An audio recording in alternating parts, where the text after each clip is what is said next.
Of course, I was going to go off and do a British accent, but of course I went off and started to do a Scottish accent. I mean, I can easily drop into that, and I've got various flavors of that and various strengths of that, but accents are easy. Now you done it, I'm a-gonna knock your teeth out the back of your skull. Well, howdy.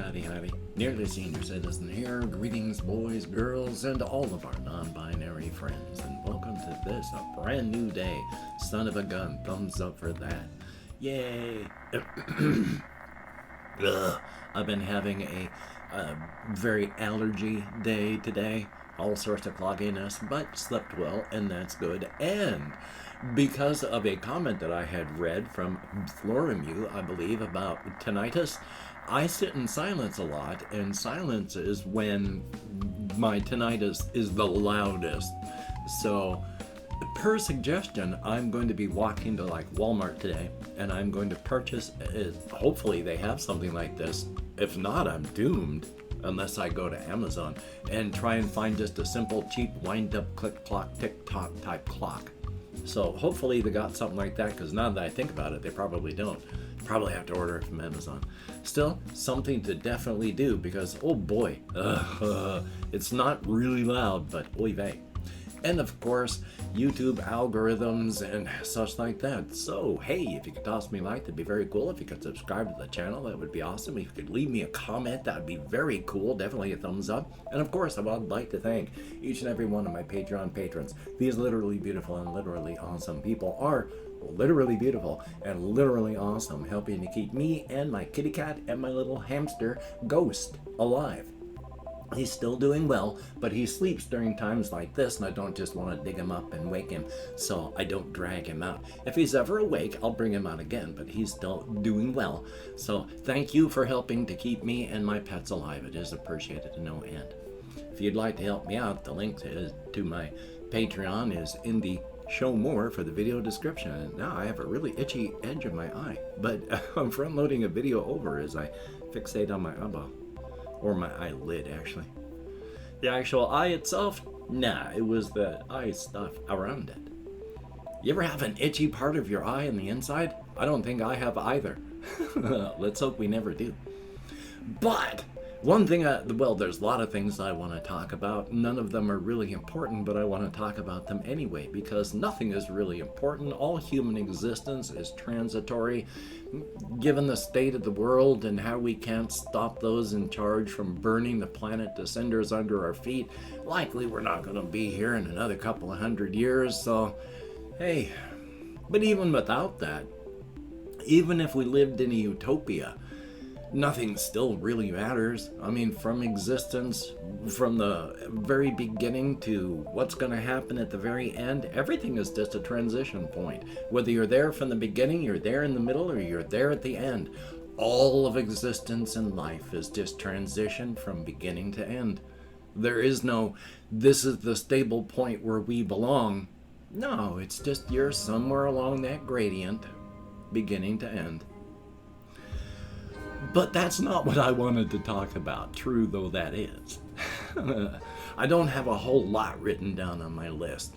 There is some creative inside-outside razor's edge stuff, but there's also things like, I was watching a video today where there is apparent, well, one thing that has changed in some of the reaction content online is there was a big kerfuffle a couple like weeks or months back. This one person called out people who react to stuff as just, you know, thieves and cheats for just stealing other people's content. There was a big, some people agreed, most people didn't.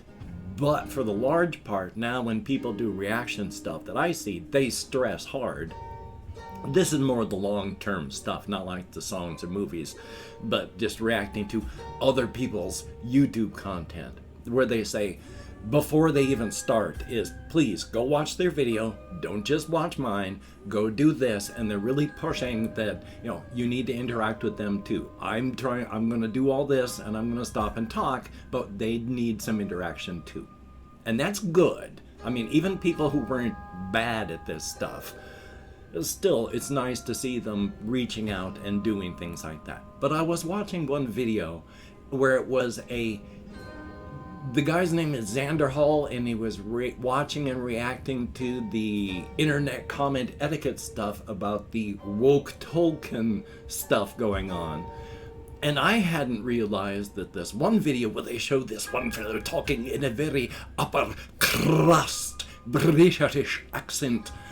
He's one of those types that is the right-wing grifter, that he's German, he's got a German accent, but to look and sound smart, he talks with a very posh British accent. Just like as they, if you ever watch those right-wing people, Sargon of Akkad, when he's talking about things, I can't do his accent properly because I don't listen to him because I think he's a moron. But he puts on the very posh accent and then just drops it to normal British person when he's being a normal person. But accents are just so easy to do, and it's why on earth are people so fooled by all this stuff? I mean, of course I was going to go off and do a British accent, but of course I went off and started to do a Scottish accent. I mean, I can easily drop into that, and I've got various flavors of that and various strengths of that, but accents are easy. I can talk like this all day. I don't even have to think about it. Doing an accent, learning how to do an accent with any sort of use to it like that, you don't learn how to pronounce individual things. You learn the rhythm, and then you talk with that. So then when you're, let's see if I can go back to a regular British one, because I was making fun of people making fun of accents earlier, but let's see, there's the old Monty Python type where let's see if I can bring myself back up to it. Yes, and I can speak like this and this accent all day. You'd never know that this wasn't my actual accent because I can keep it up effortlessly. And then of course there's all the various other types. I can occasionally do the Irish type and keep that going depending on your various flavors of Irish accents. And accents are easy. Don't be fooled by an accent. That's only, they don't sound very convincing right now because I'm just trying to do them quickly. I'm moderately good at them. One of the mirror neuron stuff and all, but we'll go on that on another day. But it's just be aware that when people are talking in an accent, it may not be theirs, and if it's affecting you in a certain way to hear that accent, maybe that's the point. But I just wanted to mention that. Also, I did manage to get something done. I called my med manager yesterday, told them that I was off of my meds and why I was off my meds. So now my med manager knows, and they're going to get back to me eventually, and we're going to work on this. So it's not the end yet. I just have to call up a place and let them know that I can't get my blood pressure to go down to the normal range yet.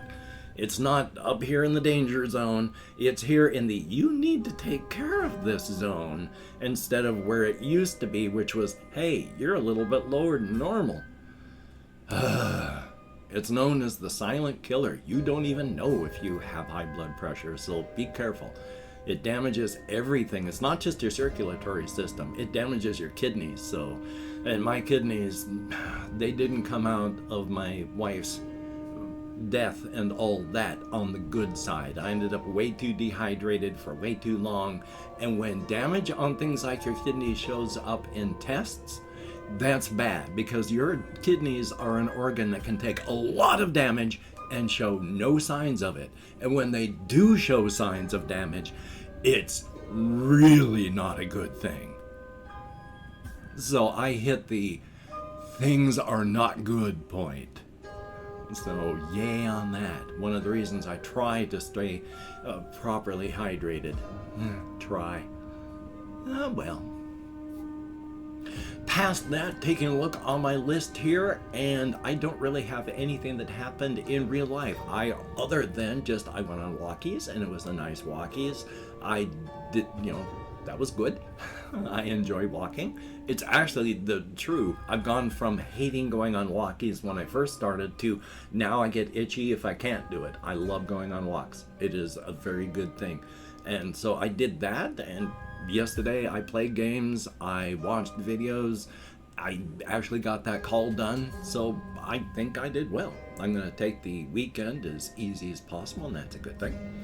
Now, there are some other things, like about my Razor's Edge and all that I do want to talk about here. There's, two big ones. One is opportunity feeders, and the other is like the name Iron John. I can't remember if I brought this up, so I want to. Iron John being the character, of course, who ended up from 1.4 million years in the past going into low power mode, being an android, and waking up 1.4 million years later because they didn't know it. They were becoming a being of power through a very weird situation. But their name, John, is the name from 1.4 million years ago. And I envision people that would ask, well, why is your name John anyway? I mean, that was a long time ago. I mean, the name John's popular now. Why do you have that name? Wouldn't they have had something different back then? And I envision the answer being something close to, it's like, well, the name John is just a simple one-syllable sound. It's easy to make. It's relatively pleasing to the ear. A simple rolling syllable, John. Of course it was popular back during my time. I would be more surprised if it wasn't popular today. Many of these simple one-syllable names in use during my time are of course in use today. Simple one-syllable noises. So yeah, John. It may sound anachronistic, but it's an easy one-syllable sound. Think about that. I mean, I wonder how many people 2,000 years ago or some would answer to Bill. It's an easy one-syllable sound. Huh. Think about your own simple one-syllable nickname you may have and wonder if they were using that thousands of years ago. Probably. Thumbs up. And of course, the big thing was, I've talked about the opportunity feeders, how, people are getting eaten all the time because there's things that will eat you all the time on the razor's edge and on the inside. But it's largely just opportunity prey. They are going off to eat their regular prey, and on the way, they find a bit of loose protein. I mean, you'd be an idiot not to nom, nom, nom, nom, and then keep going. So you're prey. But you're not the main prey. And for the large part, that's true. There are very few species on the razor's edge or on the inside that would exclusively prey on human beings. But just as there are the spiders that live in our homes that are adapted from living outside to inside, they live in houses. If they can't live outside of houses, the cellar spider and such. This is where they have adapted to their niche. Now, I can see how an opportunity feeder would decide that, people aren't my normal prey. They're not as nutritious, but they're nutritious enough. They don't taste as good. They sure don't taste bad. And I could go out and hunt for the thing that's more nutritious and tastes better, and I could get killed hunting that thing. It doesn't want to die. People are everywhere, and boy, they don't have armor or horns or claws. I think going to McDonald's rather than a 5-star restaurant whenever I'm hungry instead of once or twice a year makes more sense. And so places more like the Crimson Kingdom, large populations. There are about 20 million people within the actual physical borders of the Crimson Kingdom. Inside, there would be doppelganger type parasitic feeders, opportunistic. We're not the intended prey, but we're so much easier, and we're everywhere. So I imagine there's two types of the doppelgangers. There's the really awful one that I kind of imagine as looking really like a handful of spaghetti. And you open up the door, and they crawl into your body, and then they start eating. And then when they're done, they're wearing your skin, and they live your life with all your memories and your talents, but you're gone, and they're just looking out around there, and they're eating when they need. And if there's ever too much stuff, they just eat the rest of the skin, slide off and out, look for someone else, crawl into them, eat, and then, oh, look. And then they start looking for more prey there. The other type is slightly less horrific. They're the ones that have an actual human history, an actual human life, an actual human thing that they're doing and are carefully maintaining. They may be the tavern owner. They may be the trusted and liked shop owner. And for 20, 30 years, they're in a neighborhood.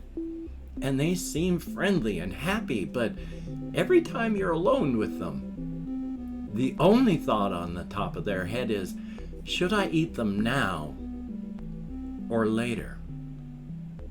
And there are plenty of people that they were alone with that they decided right now was good. And they have to be careful, of course, because their carefully cultivated human persona, if things start to get hot, they need to pack up and move.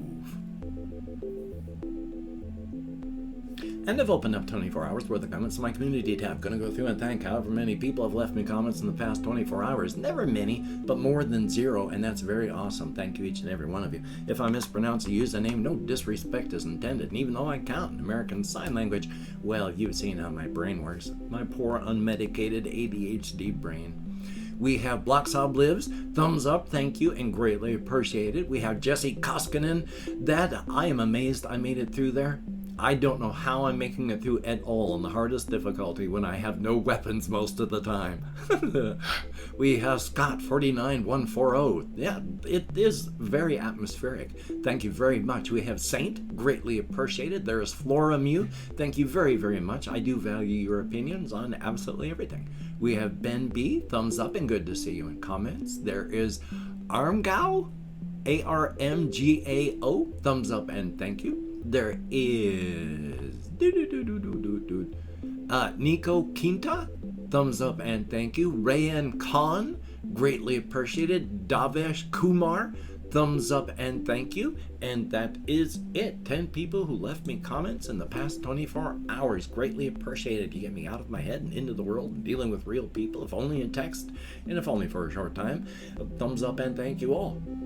And of course, with my hands in the air, don't know what device you're watching this on, but there is a show more video description inside. I've links to all of my channels, as well as my Twitter, my Facebook, my Patreon. And again, I do want to thank each and every one of my Patreon patrons. These literally beautiful and literally awesome people help to keep me alive. I am slowly sinking beneath the waves of financial ruin. I am disabled, I cannot work, and my disability is not keeping up with the cost of life. But these people here are helping to keep me sinking slowly instead of quickly, and I appreciate that. If you'd like to help me without becoming a Patreon, I do have a PayPal link, and if you want to help me without sending any cash at all, I do have an Amazon wishlist link with things like cat food, just so you can help keep my kitty cat alive. Thumbs up and thank you. If you could toss me a like, I appreciate all the positive validation you get from my existence, and of course, if you could hit the notification bell on the subscription button, that would be very cool. Thumbs up and thank you. Well, oofda. As stated, I'm just going to take today kind of easy, kind of slow. There's games that I still want to play that I haven't played much. I want to play more Monster Hunter World. Sometimes it is absolute torture because of my poor unmedicated ADHD brain. And it is slow paced at times. It is absolutely torture. But I'm still playing it because I enjoy it, and that's a good thing. I've been replaying Postal 4. It's coming out of early access to complete release, and I don't know if I talked about this before because I absolutely love the Postal series. I was sad when they had John St. John, who did the voice of Duke Nukem, doing the voice of the Postal guy because I like the voice of the Postal guy from the first 2 games. They had a third guy, well, second person, do the voice in the third game that the publishers say don't even ever buy. But when they're coming out of early access, you can choose to be John St. John, Corey, I can't remember, Hunter, and then I can't even remember their names anymore, but they're having all 3 voice actors that you can choose from in the game. So you can be the original, the guy from the third game, or John St. John. That is frickin' awesome. Absolutely incredible. You know what precautions you need to take about the whole Kofefe bug thing. I need to call up and get myself scheduled for a booster. I haven't been able to find out how to do that yet.